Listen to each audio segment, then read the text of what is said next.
Let's talk about the episode. Let's talk about the episode. So, we got Eli and Lonnie. They finally got to their destination. They finally got close to Yvonne. Not Vivian, but Yvonne. Yvonne, Yvonne, whichever one of them Vons he is. So, I'm lost, Eli and Lonnie. Y'all cops, y'all detectives. Tell me again how y'all let him do y'all like that. Y'all had him armed. He couldn't move, he couldn't shake, he couldn't do nothing. Y'all literally had y'all guns pointed at him. And somehow he let y'all put down y'all guards. He tell y'all the babies is fine, the babies is safe. I'm gonna take you to them. Just put down your guns. I don't want y'all to be shooting up. None of that OK Corral mess. None of that. I'm going to take you to your twins. Now tell me again how he led y'all to a room and locked the door on y'all and now y'all stuck in the room. I'm lost. I'm confused. I got answers. I got questions. How are you two good cops gonna sit there and justify y'all let a man that wasn't armed, he's dangerous. I'm not gonna say armed and dangerous. He dangerous. How y'all let him switch y'all up like that and then not only that put down y'all guards, but he locked y'all up in the room. And y'all went walking on in the room like y'all just knew y'all was gonna see y'all twins. I don't get it, Eli and Lonnie. Y'all did all that work for what? Now y'all trapped. Can't see your twins. You're not going to see your twins. Basically, I don't know why y'all thought he was just going to hang y'all over the twins anyways. And the way he got y'all mentioning Vivian and what happened between Eli and Vivian and her son getting shot in the throat, he used that to his advantage to make y'all put y'all guards down, to make y'all gullible enough to believe everything that was coming out of his mouth. I knew he was going to do something to y'all. I just didn't know y'all was going to walk into the trap like that and get trapped like that. I just didn't know y'all was gonna be fools enough to let him take y'all to their room and then close the door on y'all, and now y'all stuck, y'all locked, y'all trapped. I'm pretty sure the room soundproof, so can't nobody hear y'all and won't nobody hear nor see y'all. The window locked, the window sealed, so you can't get out there. So what's next? Home improvements? I just want to know how y'all went from getting to this woman to confess, getting the information y'all needed. She basically led y'all where y'all needed to go. Well, she basically told y'all where y'all needed to go. Nicole also assisted y'all and took y'all to basically to the home where Vivian and Yvonne at. Now, how y'all managed to get all this weight and get all this pull and to get all this information? Then when you face to face with your kidnapper, y'all let them trap y'all in the room. I am a loss for words. How y'all let that man get y'all like that, and then on top of it, y'all sat there and fell for the okie doke. I mean, y'all literally fell right into the hole. I'm surprised y'all able to walk and move around, that y'all ankles ain't broke. I just don't get it. I just don't understand it. Dr. Rayner don't think you free neither, because if they don't get them, they're gonna get you. Somebody got to take this charge. We already know Vivian and Yvonne gonna end up escaping, leaving the country like they always do. Somebody gonna have to take the fall for this. Dr. Rayner, you look like the perfect candidate. Not only did you do this once, but you did this twice. This time you got called. Well, the first time you got called, they just didn't want to bring you to justice. But this time, you might be facing both charges hard. So yeah, just know that you let him blackmail you, you let him play with you, you let him manipulate you, you let him kidnap you. Well, he made you kidnap two twins. Unfortunately for you, it involves the police, so this is federal time, which means you probably then ruined your whole entire life, career, and if you got kids, you may not never see them again. So, Dr. Rainer, I just want to know, was it worth it? You let them blackmail you so easily. You let words force you to do things that you thought you would never do in your life, your career, and you sat there and let them people manipulate you with the same thing, technically over and over again. Only this time you got to pay, where you got payment both ways. But I just don't understand how you so gullible to let these people keep manipulating you. So when somebody needs you to kidnap a child again, if you manage to escape these charges, you gonna go ahead and do it anyways. Even if you are Dr. Brandon, there's something wrong with you. Like, I don't understand you at all and how you sat there and let them do that. And Yvonne, whatever Vaughn you is. Now, basically, you gave Vivian a gift on the silver platter. Two twins. They wasn't twin boys, but they twin boy and a twin girl. She's okay with this, but sound like she was just playing around with the idea. Might have woulda did it, shoulda woulda did it, didn't want to do it. But somehow you convinced her and talked her into taking custody, raising these kids as her own. You get a second chance at life, even though she made 1,000,001 excuses. I'm old, I'm enjoying life, I like shopping, I don't want to take care of two twins. One bad enough, here come another one, you throwing two twins on me. Then when she realized, she thought there was she thought there was twin boys. Then when she realized, once she took the cover off them and realized one is a boy, one is a girl. So she said, never mind, I can work with that. I can name her Stefana. I can name him Stephen or Ivan. You literally had to convince her to take custody of somebody, well, to take over somebody else's kids' lives, because you feel like she got a hole in her heart, all because of Stephen and what happened to him. So I'm guessing you're trying to fulfill this and trying to give her something to live for other than shopping. I'm guessing. So you decide to have this fool over here take somebody else's kids, have Vivian give Vivian something other than do than shopping her money away. So you decide to give her something to do, even though this is gonna be expensive. So it's just like she's shopping all over again. So you fix the problem, but not really fix the problem. You made her happy with the kids. I'm guessing you taught her shopping and carrying her bags, but you gave her two expensive habits, and that means more money she gonna be spending. So, what was the purpose? What was the cause, Avon, at this point? Because you basically gave her somebody else's kids. She gonna be shopping 10 times more harder. If she bought one thing, she got to buy two things now. So I don't get your point. I guess you trying to fill a hole in her heart for Steph, and I'm guessing that's what you're doing. But you just made her situation way worse. When it's time to, get those kids and, do the thing or whatever, it's gonna hurt her again. So I don't know what you call yourself fits there. But anyways, moving on to Ben Sierra. I forgot the man name. Rose. They brung Susan back. Now I know why they brung Susan back.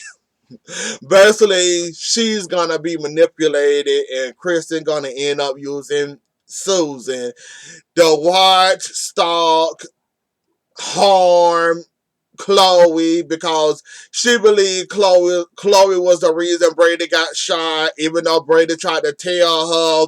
And Brady, you did a whole lot of filibuster on that phone. Why you just can't tell the woman, look, it wasn't Chloe's fault, it was Philip's fault? Why couldn't you just take the blame away from Chloe? In her eyes, Chloe is in suspect number one. The fact that you did all that babbling, all that talking, and you still ain't told this woman yet that Chloe is not responsible for Philip getting shot. Philip on silly actions the reason he got shot. Well, you got shot. Why didn't you tell her any of this? Why did you waste it? Why did you waste all that time on that phone telling this woman, look, Chloe didn't do this, Chloe didn't do that. I'm trying to tell you there's nothing going on between Chloe. Me and Chloe are just friends. The kiss was platonic on New Year's. Did nothing happen. All this and all that, but yet you still ain't told that woman Chloe was not responsible. Well, technically she is. Technically she is. Because if she would have let Philip stay in her place and she wouldn't be living there, then Brady wouldn't be there to look for. Well, if we put it that way, saying that Brady was at the wrong place, wrong time. And then we also say that that's a grown woman, that's a grown man. Philip decided to live with Chloe. I mean, we put it that way. Either way you twist it, she still Philip fault. Even though Chloe shouldn't have told Philip to stay with her. And then Brady wouldn't have to be watching Chloe and Philip and making sure nothing happening there or they're safe or feel like he's Superman and got to watch Chloe because Philip want to stay with Chloe. I mean, technically it is, technically it's not. Either way you twisted or turned it, Brady, you did a whole lot of talking and a whole lot of convincing Kristen that it wasn't Chloe's fault, but you still ain't told this woman that it wasn't her fault. Now she finna use poor old Susan to get exactly what she want, to stalk you and to watch you and Chloe and make sure Chloe ain't trying to steal you from her. So, I guess. Anyways, though, back to Ben and Sierra and that mess. So, Ben, Sierra is alive. Half of that what Susan was doing was true. Half of it, not all. All the antics and all the craziness she was adding on to it wasn't true. 20% of it was true. The other half was just Susan being Susan. Um, Hopefully Sierra escape, or hopefully you'll come find her. Hopefully Sierra will be home, because I see what they's doing. Like I said, I don't like it. I see what they doing. They finna get Sierra. They finna get Clara and Ben. I guess they finna try to make them get together. And Chloe and, well, Chloe don't know what she doing at this point. She don't know if she want Philip or don't want Philip. She agrees to be Brady nurse, but she already know that with that comes a crazy nut that held the gun on her in the hospital. So she wanna be there for Brady.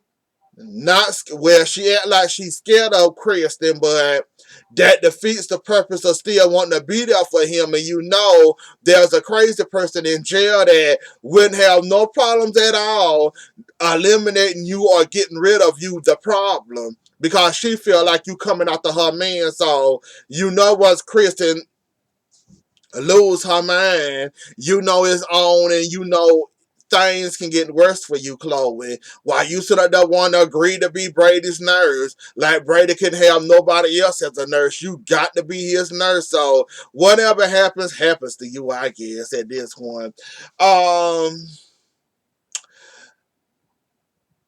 I wanted to touch on the Bean and the Sierra situation, but I lost my train of thought. And I think that's all I want to say, because I got to move it along, because I'm on Thursday. Now I'm on Friday. Now it's time to get to the whole Philip and Victor mess. Oh, God. Here we go. I'm going to say this. Xander, why you despise Philip and you think Philip should be out, you should be co-CEO, there's one thing you're missing out of the whole equation, out of the whole situation, and there's something that you're never going to understand between Victor and Philip. They are father and son. They done been there, done that 1,000 and a million times. More times than we care to talk about at this point. They have a bond. They do this every other. when they feeling good, I guess. They have a bond. Just cause you think Philip should be out and you should be sole CEO, it don't work like that, and it's not gonna operate there. Even though Philip did do the right thing by trying to resign, giving you the reins, Victor ain't got too. Victor don't. Victor does not have too much time left on this world. He's trying to make his son happy by any means necessary.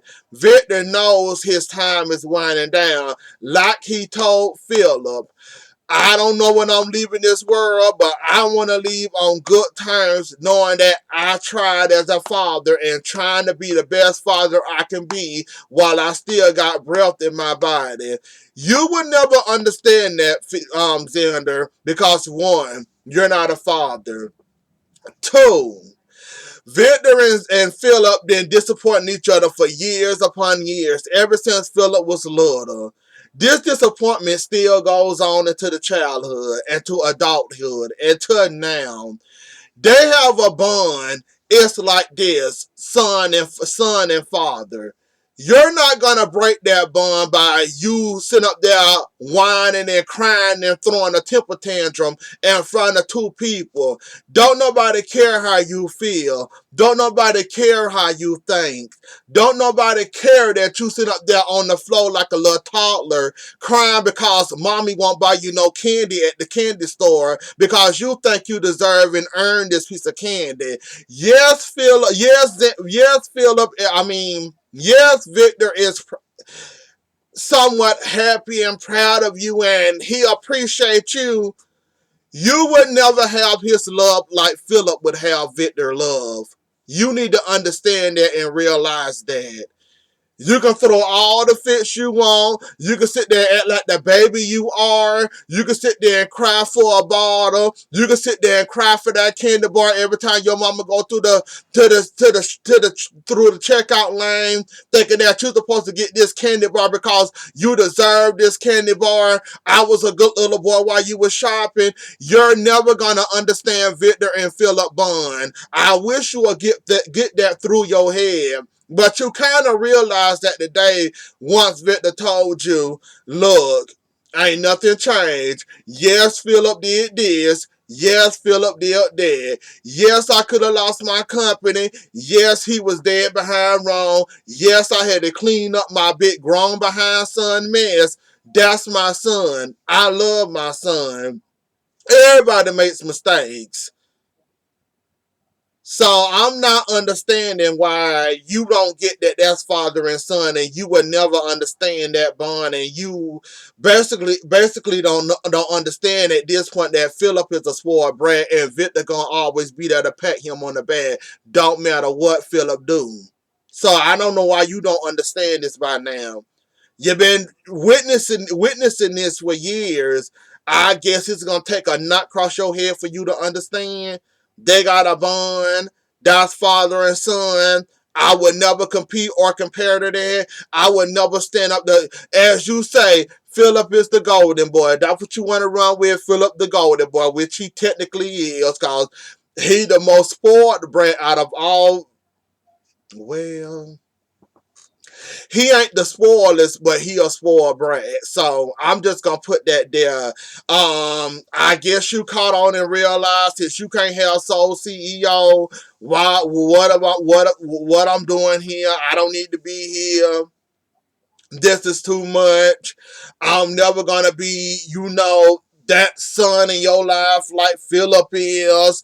I'm just the nephew or the grandson or whatever you is to feel, the Victor, you him, but I never have that same love and respect that Philip got that same love that Philip got that you would never receive or never witness. At this point, Xander, just go cry to Sarah, because at this point I'm tired of you. Now on to Gwen and Chad and Abigail and Gabby and those people. So Gwen, I'm not going to spend too much time on you because your fun just now beginning. Basically, You blame Abigail for not having the life you want. I don't know what life you think, some fabulous grand life that Jack children got that you didn't receive at this point, because you either delusional, want to think the absolutely worst things, or you just want to run with whatever your mind tell you to think of at this point, because I don't know what grand life Abigail and JJ had. You know, I only seen from JJ High School, from JJ from high school on up. So selling drugs, getting arrested, doing that. Look, I don't know what grand life you think Abigail and JJ lived, and you think this fabulous lifestyle they lived or whatever. Yes, they got the money. Yes, they got the finances, but this grand life you looking for that you think that you got cheated out of, please point me in the direction of that life. Because as far as I know, Abigail and JJ live wasn't as golden as you think it is. They didn't go to World Star schools or top schools. Um, they didn't ride around in, luxury cars. They didn't have, golden rattles, all that luxuries. I just want to know where you get that fabulous lifestyle JJ and Abigail lived. I just want to know where you got that from, number one. I wish somebody would tell you that you think JJ and Abigail didn't have it as rough as you had it. Number one, you delusional. Number two, get that little fabulous rich kids lifestyle that you think they live, get that out of your head too. Because the same stuff you went through, oh, they went through it too. Probably can pass or, stand up to even. Y'all compare childhood stories, and I promise you'll realize this little grand luxurious they was going to school escort. You got the Devereaux mixed up with the Damaras and the Kyriokises. I just want to know where you get this little grand lifestyle that Abigail and JJ live, being escorted to school in Rolls Royces. I just want to know where you get this love. Oh, they live the grand life. They pinkies up in the air. They getting chauffeured to schools, the malls. They shop till they drop. They hit every new kid accessories, Xbox's place. I just want to know where you get this from and why you think that you looking at their life now, thinking that they had it this good as kids. And I just want to know, where are you getting this idea that they live like the Maras? See, you in the outside looking in, assuming stuff and looking foolish. Because I'm here to tell you, I might have not been here for their childhood, but I promise you, they didn't live that. They didn't live like the Maras and Kyriokises. If that's what you thinking, that they had all that lovely, lavish, luxury stuff, because you looking at they now, then you very delusional. You need to get. I don't know where you got that from, Miss Thing, but we can tell right now you really don't want no relationship with Jack. Because he told you to do one simple thing, and you said, I will think about it. But that thinking about it meaning you got revenge on your mind. You want Jack in your life, but you basically want him to beg and plead for you. Look like it at this point. How Laura end up on the floor with blood coming out of her head? So you don't want a relationship with Jack. You ought to be lucky and surprised that Jack still want to deal with you after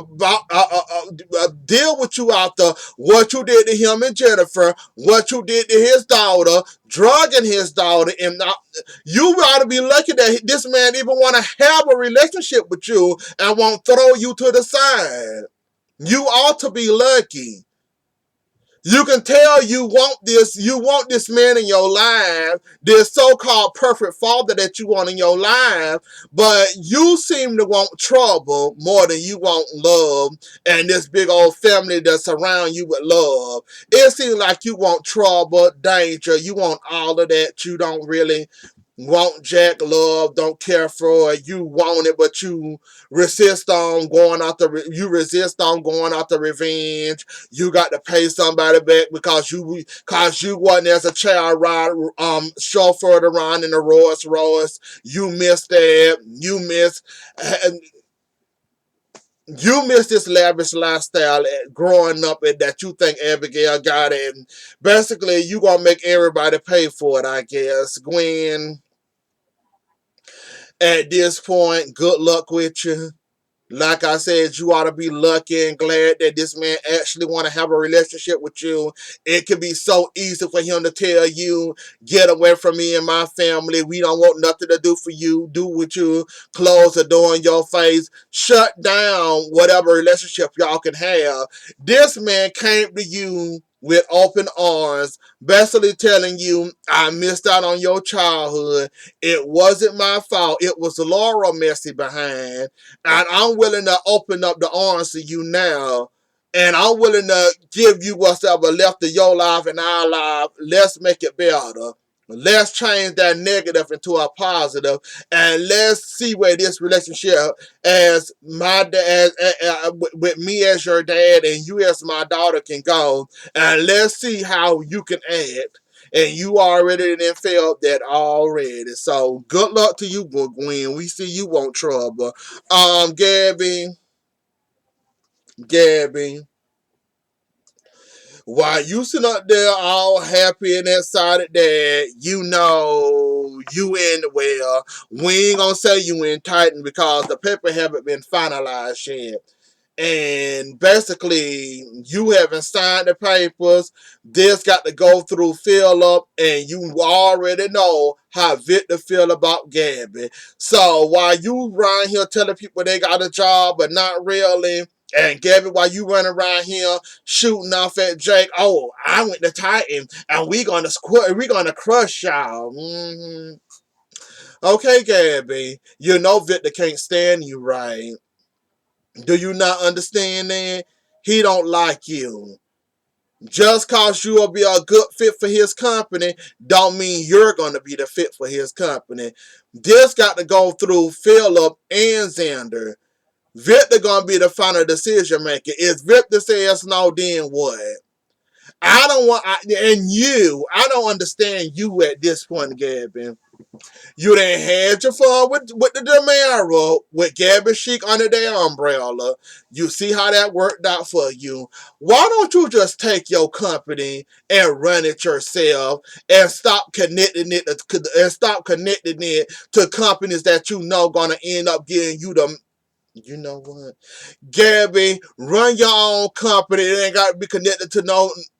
I don't know why you think your company got to be connected to some big business. Why don't you just become a small business owner and run your own company? Yes, that's money you ain't got to spend. I guess that's what you looking at. You got to have Titan, or you got to have the Mara Enterprises for your company to stay afloat. Even though your company do make money, you looking at the financial part of that. Because we already know that those companies basically you basically give them a budget and they basically pay it, which leaves you to do the work and basically they pay the bill. So I'm guessing that's why you think you got to be connected to a Titan or the Mara Enterprises, because you don't want to pay as a business owner all the bill. Even though that make you look more independent, paying and handling your own bills, besides letting the company that's under you, the company that you under, pay and foot the bill for you. But if that's what you think you got to be under a company, I guess, Gabby. If it was me, after dealing with the Damaras and going through them, taking my company, and you know they're gonna make it work to their benefit anyway. So let's say your company don't make a darn thing, and we done spent all this money. Don't you know they're gonna, Gabby, whatever at this point, you just illusion at this point. I rather foot my own bill. I rather be independent on my own. I rather go on this on my own. After the episodes I done had with the Maras, why would I want to connect myself to another company when I could be my own company, become a small business owner? You already know you got the profits there. Now, why not use those profits to pay your own bills? But I guess, Gabby. But anyways, though, y'all, that was the episode. Don't forget to like, share, comment, and subscribe. I'll see y'all later. Enjoy the rest of y'all night, and I'll see y'all later. Bye.